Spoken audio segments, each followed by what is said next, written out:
Welcome to the fifth episode of the Underwear Skits. Pangatlong beses ko itong sinasabi, a sub-series of the Systematic PERCs Podcast where members and guests of the podcast talk about random things, random questions at random points in time. No scripts, no research, just people talking because they're too tired yet cannot sleep. I am one of the co-hosts. My name is Carlo Maramag and I am joined by two special guests, my friends James Wu and Olan Quiogue, two STEM students from an undisclosed Catholic school in Bucay, Bulacan. So kung alam niyo na to, bahala na kayo, isipin niyo na lang.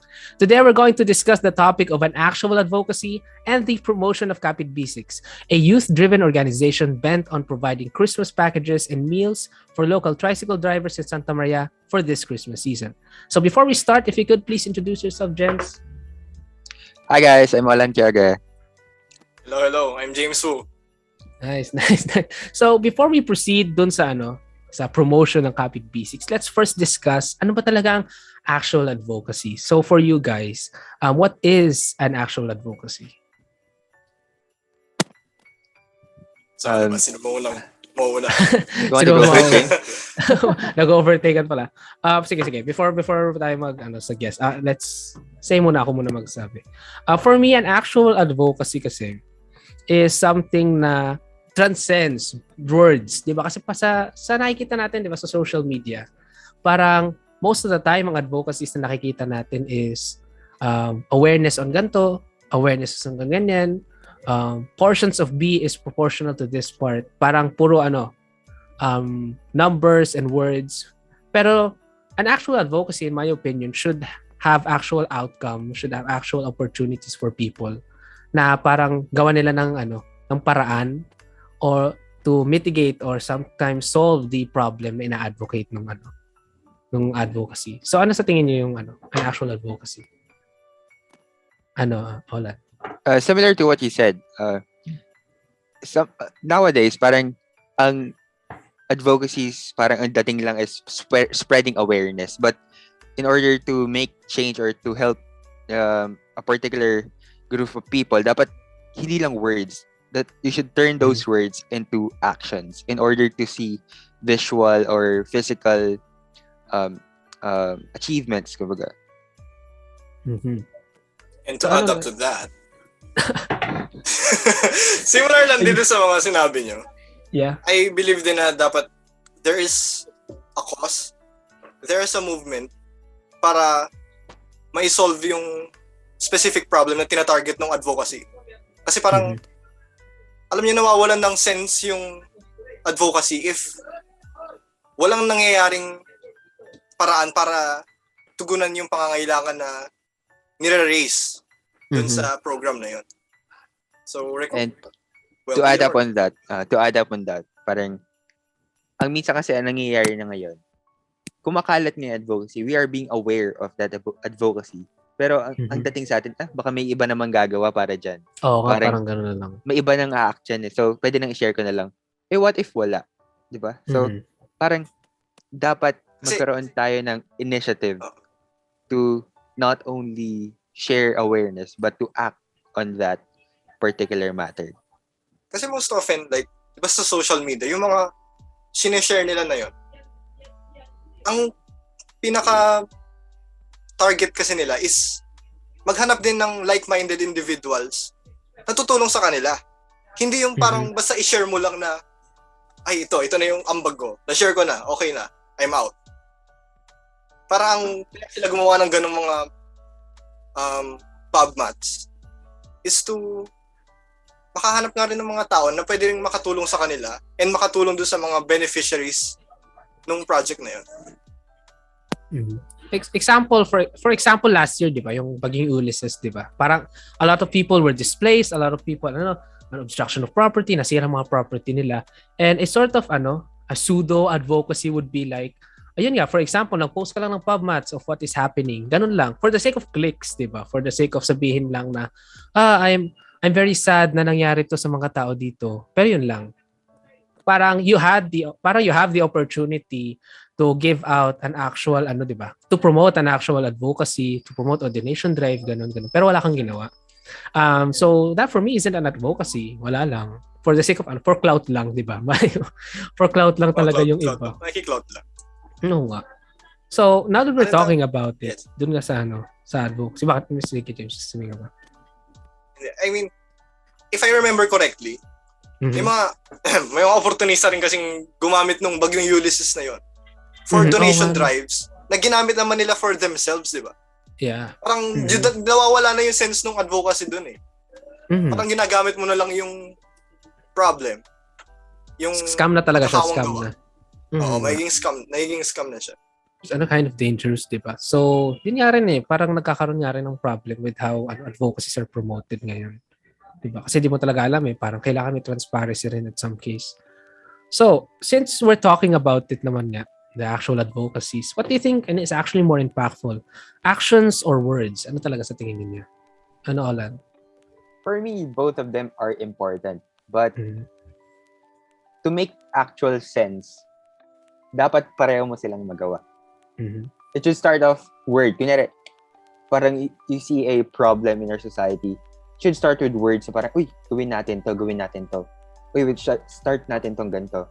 And then those words, to make an actual impact or an actual advocacy, dapat mas set into action. Like, yun nga kanina pa natin sinasabi.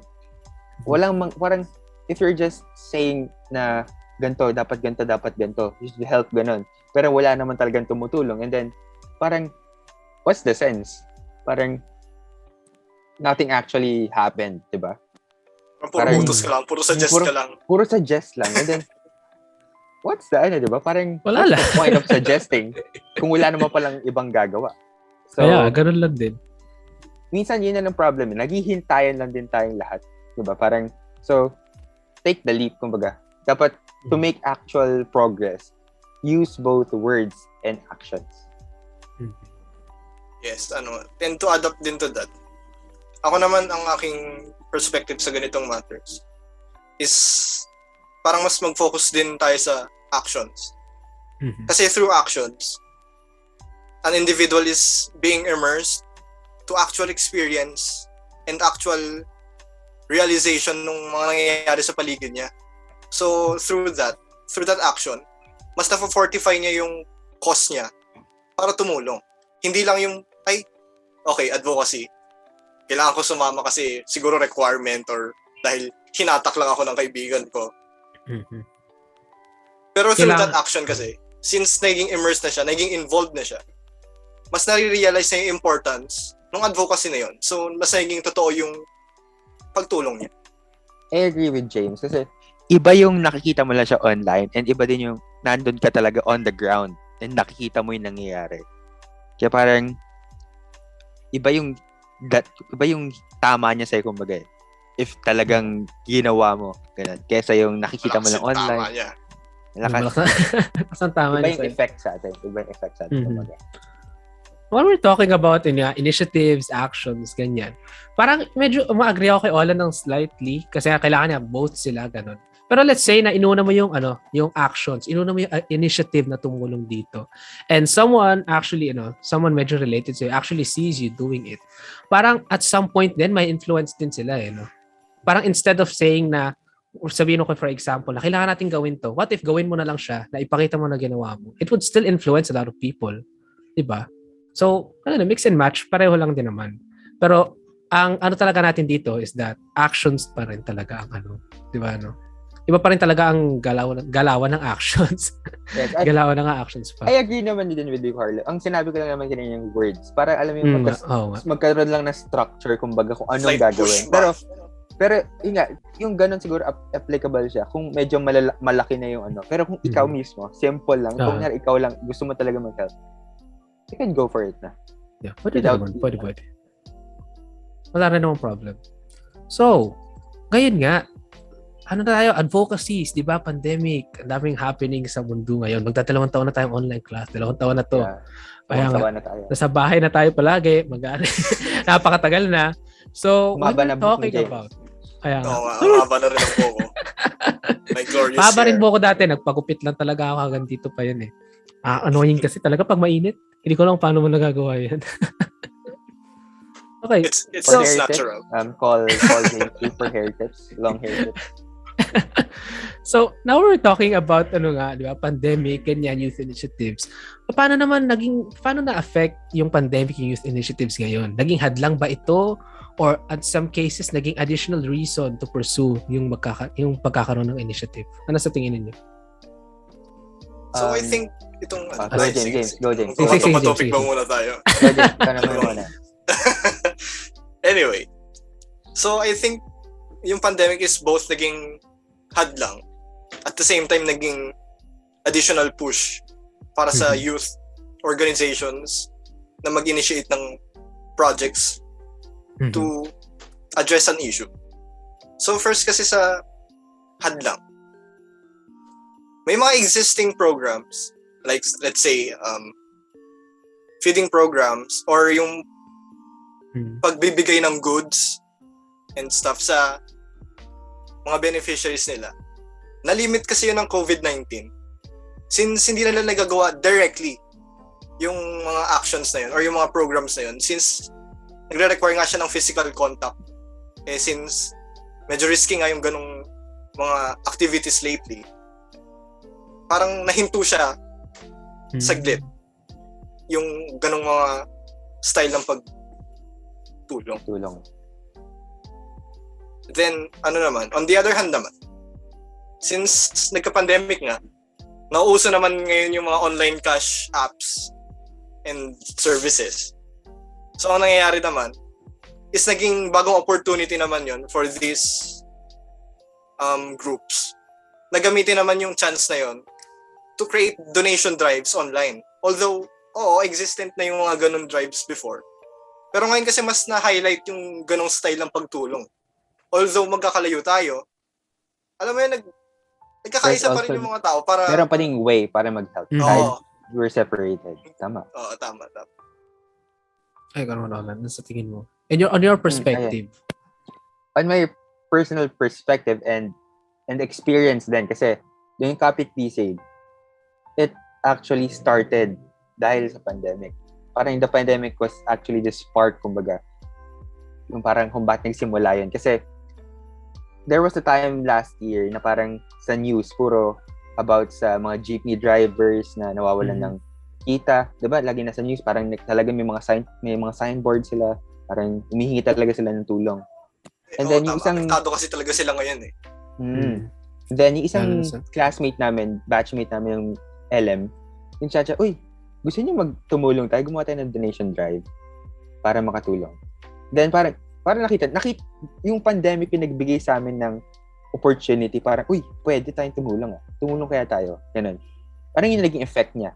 And at the same time, it also became a balakid, kumbaga. Naging problem din yung pandemic kasi during that time, nung nag-start kami ng donation drive, nangyari yung bagyong Ulysses. So, nagkahati-hati ngayon ang attention ng tao.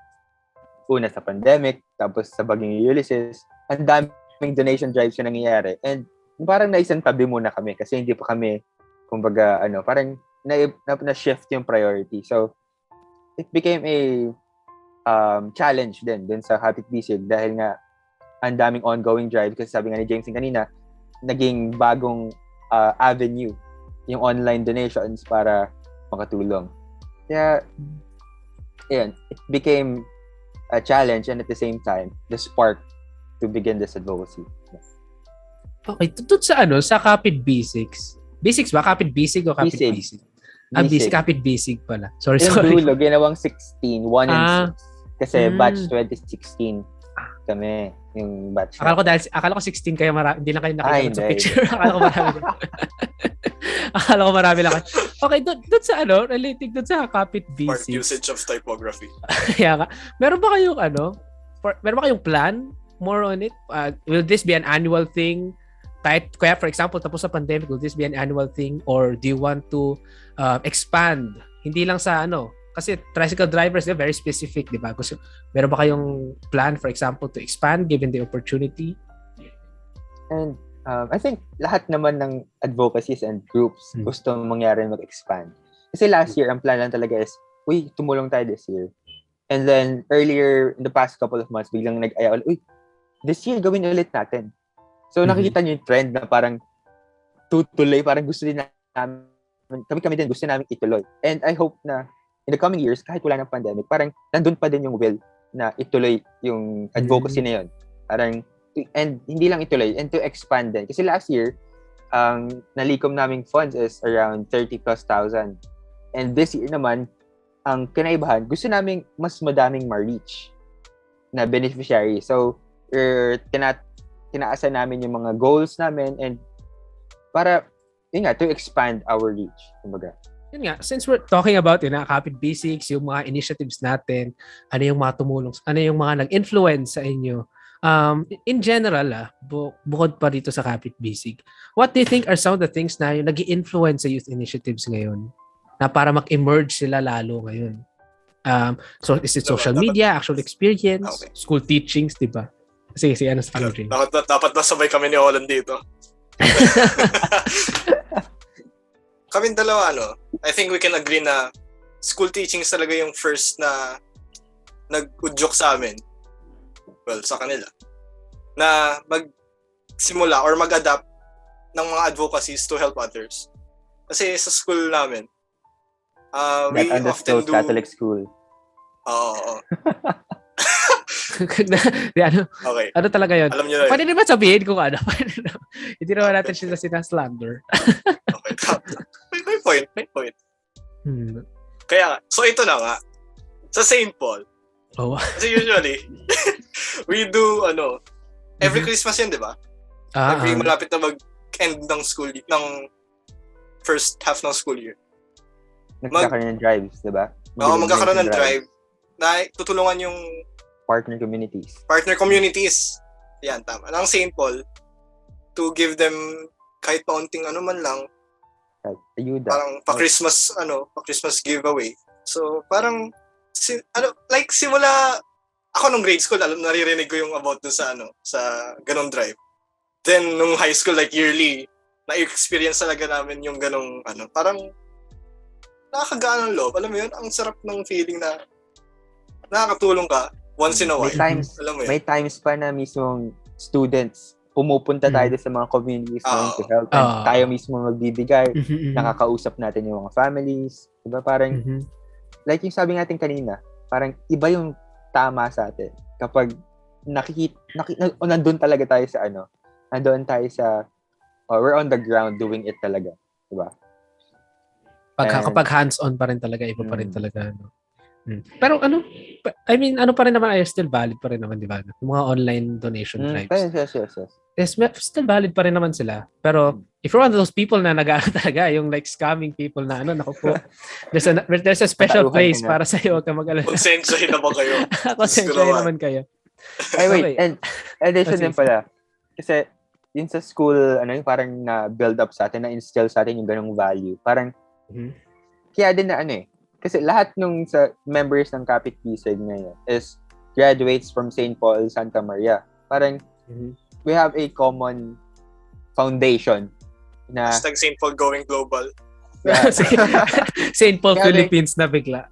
We have a common foundation. Kaya parang, alam namin lahat yung value nung pagtulong. So, nag-agree kaming lahat na, parang madali kami nagka-agreehan kasi we all understand the importance of helping others. Kaya malaki din talagang effect ng school teachings or pag-instill ng value na yun sa school. So, talking doon pa nga sa youth initiatives, ano naman yung parang, for example, sa tingin yung influence ng social media when it comes to youth initiatives? Sobrang laki ba niya ng influence sa social media, or sa tingin niyo yung school teachings is enough na para sa ibang people? Sometimes I think social media parang hindi naman personally lang, parang minsan nababaliwala siya. Hindi naman sa kasi minsan lagi na natin nakikita yung diba minsan sa stories may mga nasi-share. Every time natin nakita, parang alam niyo palagi natin nakita, parang nababaliwala na natin. Ito na naman. Kaya minsan, sa simula siguro, ang taas ng, ganda to . Then after some time, parang bumababa na yung interest. Kumbaga,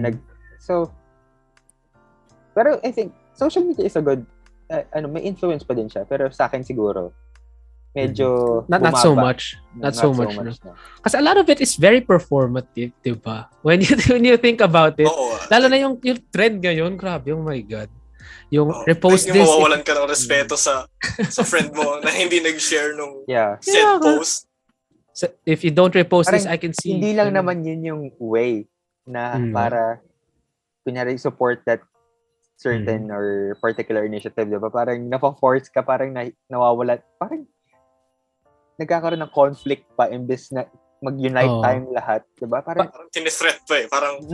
Parang nadi-discourage pa yung iba talagang parang, for example, gusto mo talagang tumulong. Tapos you see a post na sabihin na kapag hindi mo to pinag-usapan, ganyan, parang madi-discourage ka pa to actually help, to actually pursue it, di ba? The goal dapat is kasi to have a united front to face a certain problem. Eh kung ganun na nangyayari, what's the sense? What's the purpose? Kung naghahati-hati lang tayo pa mismo nag-aaway-away, paano pa tayo tutulong? Nawawala na tayo sa parang sa main objective natin. Tama, yeah. Sabagay.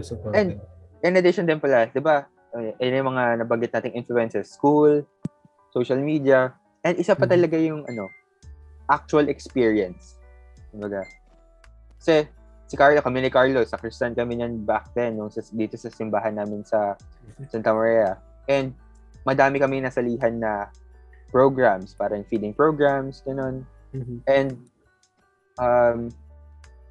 after, parang alam mo yung once na experience yun, makikita mo din talaga yung effect yung nagagawa mo, na tutulong mo. So, with those kind of experiences, parang ginugusto mo na din tumulong. Kahit hindi na for example, sa particular org, sa school, kahit hindi ka na forced gawin, gusto mo pa din gawin. So, parang, sometimes nga sa school, parang kailangan natin magdala ng specific goods. Doon naman sa isa tapos kailangan ano pa, sabi pa na requirement lang to. Parang kailangan pa merong set na ganito, kailangan meron pang, tapos parang napipilit lang tayo, nagrereklamo pa tayo. Napipilitan lang. Ano ba yan, ang mahal-mahal naman niya. Tapos eventually, yung dahil doon sa mga puro reklamo kusa na din. Nagkukusa na rin tayo. Nare-realize mo na rin yung parang halaga nun. Hindi pa natin na-realize. Minsan, James, hindi pa natin na-realize na nakatumulong pala ako. Diba? Parang, oh my God, iba pala to? Minsan din na natin iniisip actually, diba? Minsan out of the blue. Parang, uy, tumulong pala ako. Ba't ko naisip yun? Parang ikaw din maisip ko, parang, bakit bigla akong nagano? Bigla akong naging impossible. Kapag bigla, parang biglang sumapit sa yung urge na magtulong. Parang natatanim na talaga sa yung ganung value talaga. So disclaimer lang doon sa mga nakakakilala sa akin. Sa Kristan nga po ako talaga dati. Sa mga hindi naniniwala. Marami kasi hindi naniniwala sa Kristan ako dati. So kung sino man mag-edit na ito, kung kaya mo, insert pictures of Carlo sa Kristan. Bait niyan. Grabe talaga, grabe. So, very last question since I think we're almost 20 minutes in. And ano na to? Very bigla ang question. Hintayin natin bumalik si James actually. Okay, so meron tayong question again out of the blue. Ang question natin ngayon is the presence of too much youth, hindi man too much, of many youth initiatives in a certain community a sign of bad governance sa tingin ninyo? Kasi for example, doon, 'di ba, kay Olan. For example, in a hypothetical community, 'di ba, meron yang may mga LGUs ganun. Tapos a lot of people are actually a lot of people tricycle drivers sila, for example, ganyan. A lot of people are actually living in poverty, ganyan. And it takes a certain amount of group of people, individuals out of the government to help them. Does it speak badly of them, the government mismo? Kasi hindi nila tinulungan to initially.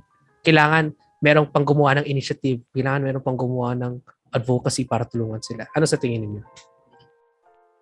For me, it depends on the situation.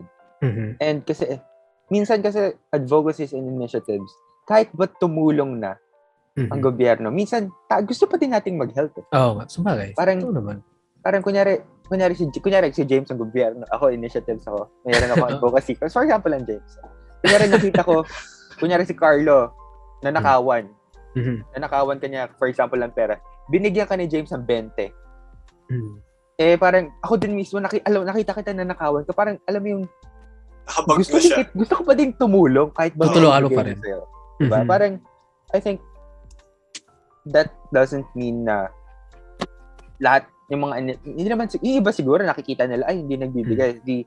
So Siguro they will help yung naging drive nila para magano. Pero that doesn't conclude na lahat ng initiatives yun yung nakikita. Parang may initiatives na ang goal talaga na is to help. Even kahit may ibang nang tumutulong, gusto pa nilang tumulong kumbaga ganun. And sabi mo, napakadaming initiatives. Jadi, the more, the merrier, kumbaga.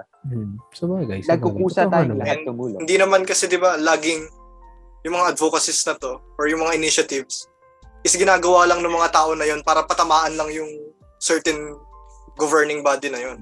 Parang, ayun nga, sabi nga ni Olan, para makatulong lang talaga. Sometimes we want to help because we want to help. Hindi pwedeng dahil may tayo. Exactly. Sometimes kasi, nagkakaroon ng nagkaka-mix na with politics. Parang, na hindi na yung, kasi kung tumutulong ka, dapat, alam mo, selfless ang bigay mo. Wala kang pinaparinggan na, o naman ko, kaya kami nagbibigay kasi hindi nagbibigay yung ganun. Kaya kami tumutulong kasi walang kwenta yung ganun. Parang, hindi out of love yung pagbigay mo. Parang yung pagbigay mo. Parang it removes the actual purpose, di ba? Oo, parang, nagbibigay ka kasi gusto mo ipamuka na ikaw nagbibigay. Na nagbigay ka, di ba? Hindi. Oh, yeah, that's kind of weird, di ba? Ba't kaya? Like, kanina, sabi ni Carlo, kung gusto mong tumulong, like, hindi mo na kailangang sabihin, di ba? Earlier, hindi mo na kailangan sabihin. Dun sa words and actions, he said na, if you want to help, gawin mo na lang kagad. Hindi mo na kailangan magsalita pa na, uy, tutulong ako, uy, ganun. Hindi mo na kailangang i-announce. Let your actions speak for yourself. Yeah, exactly. If matamaan sila, it's their own, Two birds with one stone na lang. It's their own. Pero, parang sa kanila yun. Kasi if pinapamukha mo pa na, may tumutulong kayo, hindi. Parang, parang it's not, hindi na maganda yung genuine value. Hindi na genuine yung pagbibigay mo. You're giving just to make the point na ikaw tumutulong sila, hindi. Parang, it doesn't serve the purpose anymore. So, yun nga. Very fruitful discussion tayo ngayon. One of the best episodes so far for me, di ba? So, thank you for before we actually end kasi nga medyo matatapos na. Ganyan na. I-promote natin yung yung Capit BC. Yes. So, Olan, meron ka bang gusto sabihin? Hello, what's up, guys? So Capit BC is a fundraiser consisting of graduates from St. Paul College, St. Paul School of Santa Maria, actually. And this year, we're planning to reach 110 families of tricycle drivers. Na bibigyan namin sila ng grocery packs, including spaghetti packs, fruit salad ingredients, vitamin C, and more. Para it will serve as Christmas gift kumbaga sa kanila. And in the coming weeks, we will be having plans. For example, on December 20, we'll be having a raffle. Magkakaroon ng raffle draw sa December 20. And if you want to partake in that action, ang price ng tickets, 30 pesos for one ticket and 100 pesos for 100 pesos for 5 tickets. And for donations, sabihin ko ba yung donation platforms namin? Yeah, sige lang. Oh, yeah. For GCash, you can donate through 0945-125-1375. Ang pangalan doon is Sherry Jane Contreras. For Paymaya, 0916-213-1010 kay Mara De Jesus. For BPI, 8119-931-542 kay Louis Ebgos Cruz. And for international donations, you can donate through PayPal, gwen.lianabalimento@gmail.com. Yun. Also, the Perks Podcast will also link that down below dito sa episode natin. And we'll also promote it. Share natin sa page, di ba? Kasi the more the merrier, di ba? The better we help, the better it spreads. Totoo naman. And ang so program James, na to ay hindi lamang performative. Hindi lamang performative. Tama ka na. Pero ayun, help lang tayo sa Capit BC. A very good cause. Let me add lang pala for the raffle. 30 pesos ang isang ticket again and 100 pesos 5 tickets. And madaming prize kung gusto niyo. Napakaraming prize, nakita ko nga rin na ito. Kung gusto niyo maging kung tita vibes na kayo, meron kaming air fryer, meron kaming vacuum cleaner, and mas madami pang prizes. Sobrang dami pa. mag-enjoy na kayo and nakatulong pa kayo at the same time. Yes. That's the good An thing about actual.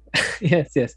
Okay, so that is the end for the 5th episode. Thank you guys. Thank you, Boss Olan, Boss James. Thank you. If Thank you you so much, want Carlo. to if you want to see more episodes, remember to follow and subscribe to our YouTube channel as well as Facebook page, as well as visit our official Wix website. Remember to check your sources, especially sa mga advocacies, di ba? Check your actual sources, check their transparency, and remember to vote wisely. I'm one of the co-hosts. My name is Carlo Maramag, and I'm joined by our 2 guests again, Boss Olan and Big Boss James. Thank you everyone. Maraming salamat. Thank you very much, guys. Thank you rin. Thank you for Very nice listening. opportunity, Carlo.